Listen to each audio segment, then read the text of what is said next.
You are Arthur, the boldest bladesman alive. You are caught in a dangerous quest. Fiendish foes and grim demons are about to hurl disaster your way. You must save the wondrous Princess Guinevere. But beware! The reeking ruler of the Forbidden Land can call forth evil and destruction. Who knows what creeping, leaping terrors haunt this dripping realm? You may lose your armor and your strength. You may be hexed. You may become a baby, a duck, or a skeleton. But you are never without a weapon, and magic awaits to help you. Destroy the witches, ogres, and ghosts. Escape the snapping skulls and ghastly ghouls, and save Guinevere from the mysterious depths of the Phantom Zone in Super Ghouls and Ghosts.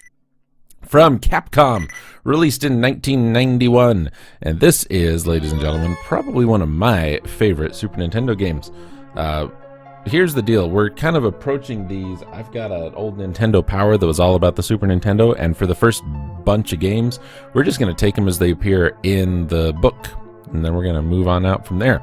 So this is an action side-scrolling platform game from Capcom. Of course, it is the third game in the Ghosts and Goblins series, and it was included in the compilation Chronicles of Arthur for the PlayStation and Saturn, as well as Capcom Classics for the PlayStation 2 and Xbox, and Capcom Classics Collection Reloaded for the PSP.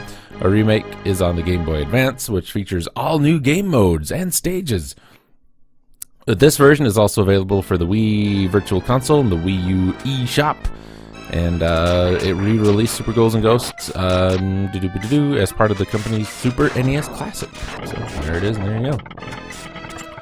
Not as much information about SG&G as there is about Mario. Clearly, it's not as big a deal of a game.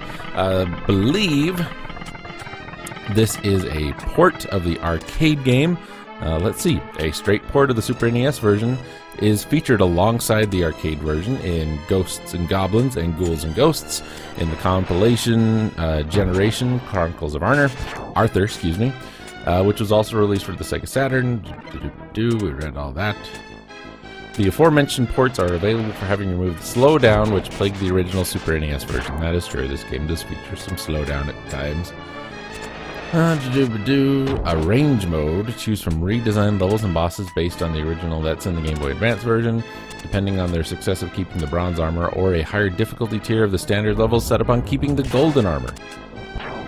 Unlike the normal mode, in a range mode, the Goddess's Bracelet is already accessible during the first playthrough, unlike the Capcom Generations and Classics port.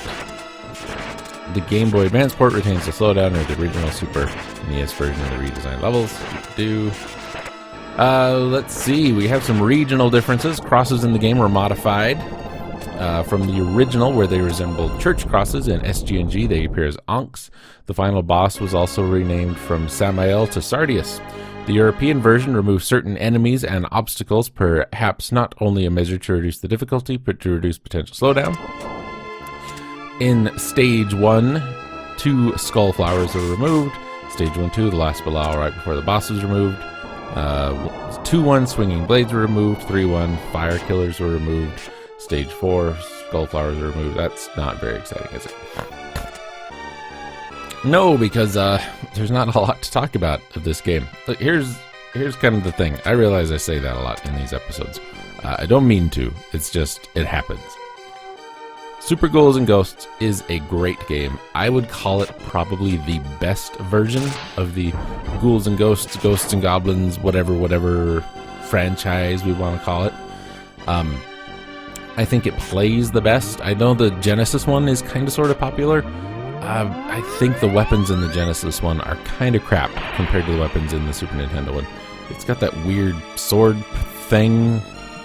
I don't know. The game is fun. The game is hard. What makes the game hard, though, isn't actually difficulty in a measurable way.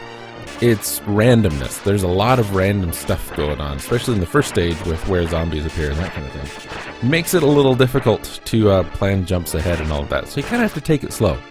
I think this is a fun game. I think it's a game that anybody can sit down and beat if you have enough patience. And if you're going to play it, just go ahead and play it on professional. Just do it. That's what we're doing in this video. That's what I did in the Let's Play. Great game.